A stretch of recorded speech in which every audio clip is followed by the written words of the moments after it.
کہرا کے بازار میں ایک نوجوان معمولی سی تنخواہ پر دن بھر کام کرتا تھا، لیکن اس کے دل میں کچھ بڑا کرنے کا جذبہ تھا۔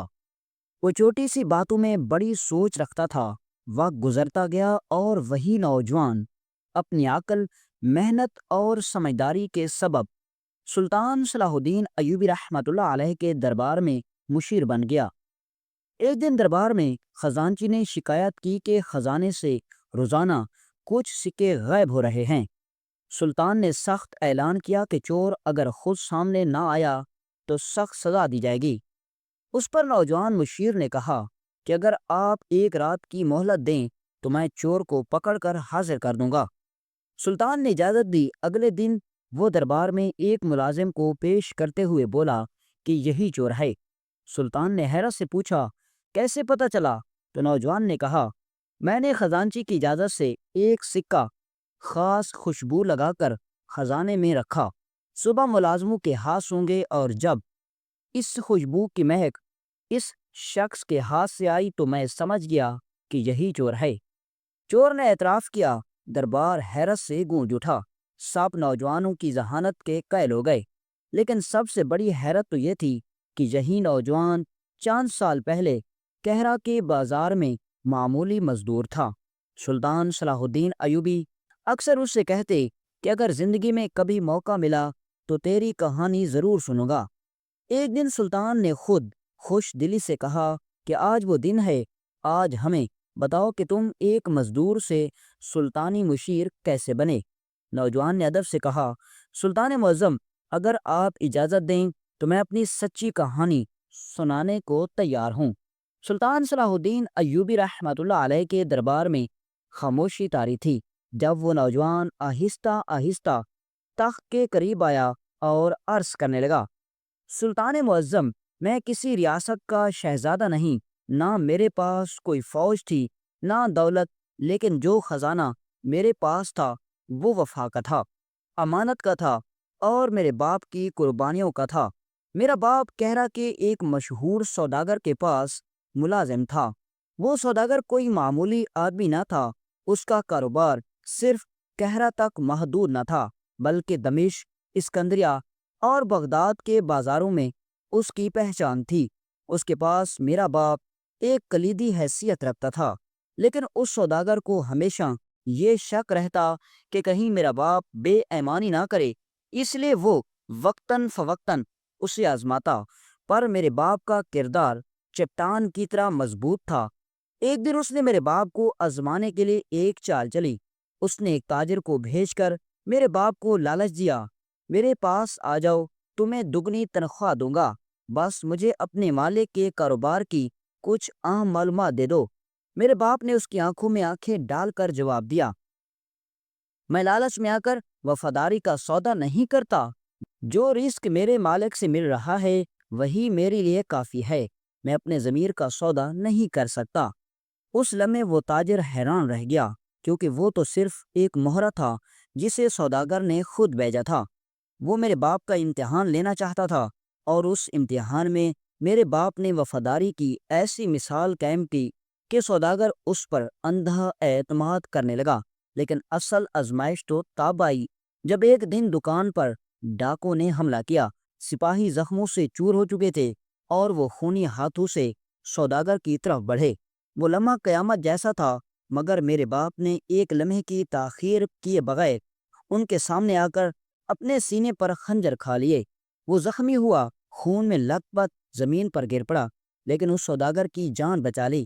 بازار کے تاجر جمع ہوئے، ڈاکو گرفتار ہوئے اور میرے باپ کو نیم مردہ حالت میں حکیم کے پاس لے جایا گیا، جہاں کئی دنوں بعد اس کی جان بچ سکی۔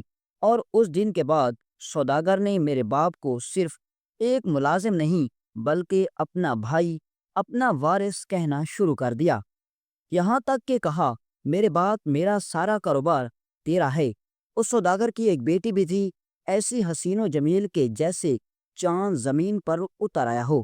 اس کی ہر ادا میں غرور شہزادی، اس کے لباس میں جھلک شاہی، اور اس کی سواری ایسی کہ جیسے کسی افسانے کی پری گھوڑے پر سوار ہو۔ جب وہ اپنے باپ کے ساتھ بازار آتی اور میں اپنے باپ سے ملنے جاتا تو اکثر اس سے ملاقات ہو جاتی، اور جب پہلی بار اس کی آنکھوں میں دیکھا تو دل نے کہا کہ یہ لڑکی عام نہیں، یہ وہی ہے جس کا ذکر کتابوں میں ہوتا ہے، جس کا حسن دیکھ کر شاعر دیوانے ہو جائے، اور جس کی ایک مسکراہٹ کسی جنگ کو روک سکتی ہو۔ سلطان وقت تیزی سے گزرتا رہا، اور میں دل ہی دل میں اس لڑکی کو چاہنے لگا، جس کی مسکراہٹ میرے خوابوں کا چراغ بن چکی تھی۔ میری عمر اب 18 برس کی ہو چکی تھی۔ دن میں مدرسے میں تعلیم حاصل کرتا، اور شام کو بازار کے ایک تاجر کے پاس محنت مزدوری کرتا، کیونکہ میری تعلیم کا بوجھ صرف میرے والد کی تنخواہ پر نہیں اٹھایا جا سکتا تھا۔ اگرچہ وہ سوداگر جس کے پاس میرے والد صاحب کام کرتے تھے بڑا ہی رحم دل انسان تھا، ہماری مدد بھی کیا کرتا تھا، لیکن اخراجات آسمان کو چھو رہے تھے۔ اس لیے میں نے فیصلہ کیا کہ پڑھائی کے ساتھ ساتھ روزگار بھی کروں، تاکہ اپنے باپ کا سہارا بن سکوں، اور شاید اسی بیٹی کا بھی جو خوابوں میں آ کر مسکراتی تھی۔ جب میرے دل کی بات میرے سینے سے باہر آنے لگی تو میں نے ایک رات اپنی ماں کے سامنے یہ راز کھول دیا کہ امی جان، میں اس سوداگر کی بیٹی کو دل سے چاہنے لگا ہوں، اور اسی سے نکاح کرنا چاہتا ہوں۔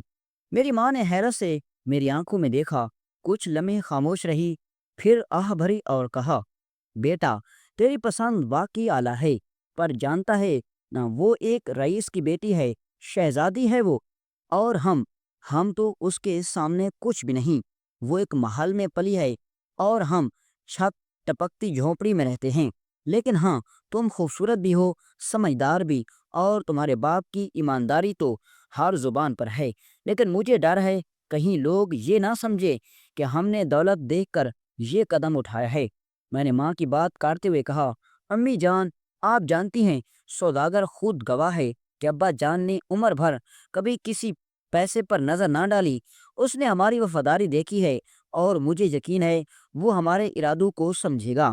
میری ماں کی آنکھیں بھر آئیں، اس نے مجھے سینے سے لگایا اور کہا، اچھا، میں تیرے ابا سے بات کروں گی، اگر وہ راضی ہو جائے تو ہم رشتہ لے کر چلیں گے۔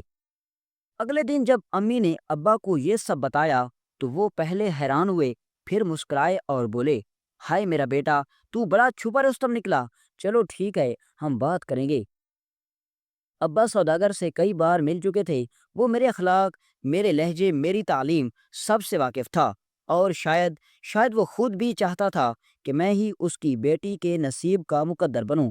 چنانچہ جب ابا رشتہ لے کر اس کے پاس پہنچے تو اس نے ایک لمحے کی تاخیر کیے بغیر ہاں کر دی، اور جب یہ خوشخبری میری ماں نے آ کر مجھے سنائی تو ایک لمحے کے لیے مجھے لگا جیسے وقت تھم گیا ہو، میرے ارد گرد کی دنیا ساکت ہو گئی ہو، اور میں کسی خواب کی حقیقت میں قدم رکھ چکا ہوں۔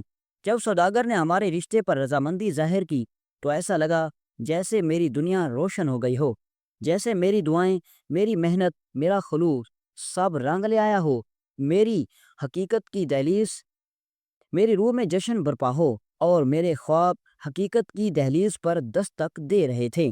میں دوستوں کے ساتھ خوشی خوشی یہ بات بانٹ رہا تھا کہ جو میں برسوں سے دل میں بسائے بیٹھا تھا وہ اب میرا مقدر بننے جا رہا ہے۔ لیکن اے کاش مجھے معلوم ہوتا کہ قسمت میرے لیے کیسا اندوناک کھیل تیار کر چکی ہے۔ چند دن بعد کا واقعہ ہے، میں بازار میں معمول کے مطابق کام کر رہا تھا کہ سوداگر کا ایک ملازم میرے پاس آیا۔ اس نے بڑی سنجیدگی سے کہا، تمہیں شہزادی نے بلایا ہے، فلاں پہاڑی پر فوراً پہنچو۔ میرے دل کی دھڑکنیں تیز ہو گئیں، میرے قدم جیسے ہوا میں تیزنے لگے ہوں۔ دل نے کہا، شاید وہ اپنے دل کا حال کہنا چاہتی ہو، شاید ہمارے نکاح کے خوابوں کو میرے ساتھ بانٹنا چاہتی ہو۔ میں خوشی خوشی گھر جا کر خاص لباس پہنا، کنگھی کی خوشبو لگائی، اور اس پہاڑی کی طرف چل پڑا جہاں قسمت میرا انتظار کر رہی تھی، مگر کس روپ میں یہ میں نہیں جانتا تھا۔ پہاڑی کے دامن میں پہنچ کر میری سانسیں کچھ اور تیز ہو گئیں، ہر قدم کے ساتھ دل کی دھڑکن جیسے طبل جنگ بج چکی تھی، اور جب میں اس کے قریب پہنچا تو وہ دور کھڑی تھی، نگاہوں میں کچھ سختی، کچھ اجنبیت۔ میں اس کے قریب گیا، مسکرا کر سلام کیا، لیکن اس کی نظریں میرے اندر نہیں جھانک رہی تھی، وہ جیسے مجھے دیکھ ہی نہیں رہی تھی۔ پھر اس نے لب کھولے اور جو الفاظ اس کے منہ سے نکلے وہ میرے وجود کو چیر کر رکھ گئے۔ تمہیں معلوم ہونا چاہیے کہ تمہارا باپ ہمارے گھر میں نوکر ہے، اور تم بھی اسی حیثیت سے ہمارے گھر سے جڑے ہو۔ تم اور میں، یہ رشتہ ممکن ہی نہیں۔ میں کسی اور کو پسند کرتی ہوں، اس کا نام شعیب ہے۔ وہ ایک خوبصورت، بااخلاق اور مذہب انسان ہے۔ میری خواہش ہے کہ میرا نکاح اسی سے ہو، اس لیے بہتر ہوگا کہ تم خود جا کر میرے والد کو بتا دو کہ یہ رشتہ ممکن نہیں۔ یہ کہتے ہوئے وہ جیسے ایک فیصلہ سنانے والی قاضی بن گئی تھی، اور میں وہ مجرم جس کا جرم صرف محبت تھا، اس پہاڑی پر کھڑے ہو کر مجھے یوں لگا جیسے میں خلا میں معلق ہو گیا ہوں، جیسے میرے نیچے سے زمین کھینچ لی گئی ہو۔ میرے ارد گرد سب کچھ جامد تھا، صرف میری آنکھوں میں طوفان تھا۔ جس خوشی کو میں نے اپنی تقدیر سمجھا تھا وہ ایک دھوکہ نکلی، اور جسے میں نے دل سے چاہا وہ میری سب سے بڑی آزمائش بن گئی۔ جب اس نے انکار کیا تو میں نے ضبط کرتے ہوئے صرف اتنا کہا کہ اگر تم مجھ سے شادی نہیں کرنا چاہتی تو خود جا کر اپنے باپ کو منع کر دو۔ مجھ میں اتنی ہمت نہیں کہ اس عظیم سوداگر کے سامنے انکار کر سکوں۔ تو وہ کہنے لگی کہ تم جانتے ہو میں اپنے باپ کی اکلوتی اولاد ہوں، اگر میں نے اسے منع کیا تو وہ مجھے اپنی وراثت سے بے دخل کر دے گا، اور میں اس کا دل نہیں توڑ سکتی کیونکہ اس کے فیصلے لوہے تقدیر کی طرح اٹل ہوتے ہیں۔ تو میں نے کہا پھر میں بھی اسے کچھ نہیں کہوں گا۔ وہ غصے میں پلٹ گئی، لیکن میرے دل میں اب بھی یہ خواہش زندہ تھی کہ جب وہ میری بیوی بن گئی، میرے گھر آئے گی تو میری محبت اس کے دل کو بدل دے گی، وہ بھی مجھ سے محبت کرنے لگے گی، اور شاید وقت کے ساتھ ساتھ سب کچھ بہتر ہو جائے گا۔ اور یہی ہوا، شادی ہو گئی، رخصتی ہو گئی، وہ میرے گھر آ گئی، اور میری حیرت کی انتہا نہ رہی کہ اس کا رویہ میری بالکل ویسا تھا جیسا ایک عام بیوی کا ہوتا ہے۔ وہ میرا خاص خیال رکھتی تھی، کھانا دیتی، میری ماں باپ کی خدمت کرتی، اور میں اس خوش فہمی میں جیتا رہا کہ شاید وہ بدل گئی ہے، لیکن حقیقت کی چادر بہت مہارت سے اوڑھ لی گئی تھی۔ وقت گزرتا رہا، ایک دن اس کے والد، وہی عظیم سوداگر، مجھے بلاتے ہیں اور کہتے ہیں کہ اب تم ملازم نہیں، تم میرے داماد ہو، اور میرے تجارتی قافلے کی قیادت تم کرو گے۔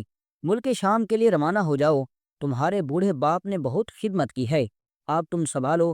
میرے انکار کے باوجود میں نہ چاہتے ہوئے بھی روانہ ہو گیا۔ ہر مہینے ایک خط ماں کو بھیجتا، ان کے جوابات میں نرمی اور دکھ ضرور ہوتا، لیکن وہ کبھی سچ نہ لکھتی۔ وہ ایک دن خط کے لفظوں سے مجھے ایسا لگا کہ کچھ گڑبڑ ہے۔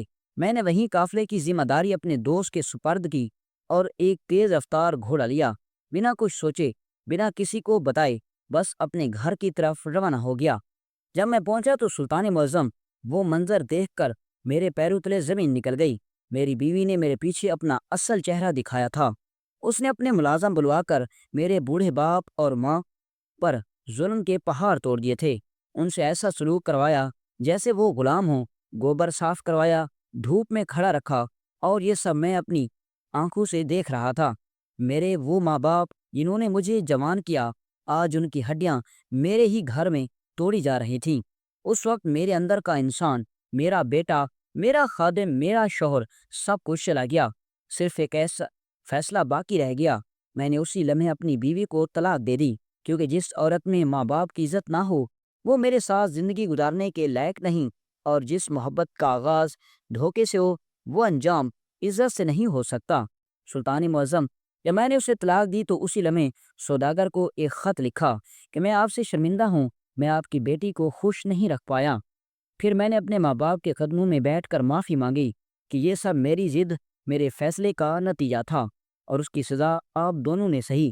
میرے والدین نے تو مجھے معاف کر دیا، مگر جب سوداگر کو علم ہوا کہ اس کی بیٹی نے میرے ماں باپ کو غلام بنا کر رکھا تھا تو اسے دل کا شدید دورہ پڑا، اور اسی حالت میں اس نے اپنی بیٹی کو دھکے دے کر گھر سے نکال دیا۔ وہ اپنے پرانے محبوب کے پاس پہنچی، مگر جب اسے معلوم ہوا کہ وہ خالی ہاتھ ہے تو اس نے کہا کہ میں تمہارے مال سے محبت کرتا تھا، تم خالی ہاتھ ہو، اب میرے کسی کام کی نہیں، اور اس نے اسے طوائف بنا کر اپنے دوستوں کی تسخین کا ذریعہ بنا دیا۔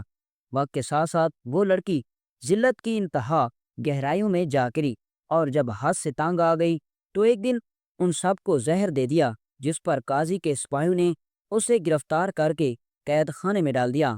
آج وہ زندان میں سڑ رہی ہے اور موت کی دعائیں مانگ رہی ہے۔ سلطان معظم، اس دن کے بعد میں نے اپنے والدین کے قدموں میں پڑھ کر نئی زندگی شروع کی اور جو کچھ بھی جمع پونجی تھی اسے کہرا کے بازار میں تجارت شروع کر دی۔ اللہ نے اتنی برکت دی کہ چاند ماہ میں ایک بڑا تاجر بن گیا۔ پھر جب سنا کہ آپ کے دربار میں مشیر کے عہدے کا امتحان ہونے والا ہے تو میں نے بھی حاضری دی۔ مجھے خود پر یقین تھا کیونکہ میں جانتا تھا کہ میرا تجربہ اور میری عقل اب کسی آزمائش سے کم نہیں۔ اور پھر جب امتحان دیا تو کامیابی اس نے میرا دامن تھام لیا، اور آج وہی مزدور جو بازاروں میں بوری اٹھاتا تھا آپ کے سامنے مشیر کے عہدے پر فائز ہے۔ یہ سن کر سلطان صلاح الدین ایوبی رحمۃ اللہ علیہ نے آنکھوں میں حیرت بھی تھی، فخر بھی، اور یہ جملہ ان کے لبوں پر آیا: اگر اس لڑکی نے وفاداری کی ہوتی تو آج اس کا انجام یہ نہ ہوتا، اور اگر تم نے صبر نہ کیا ہوتا تو آج تم اس مقام پر کبھی نہ ہوتے۔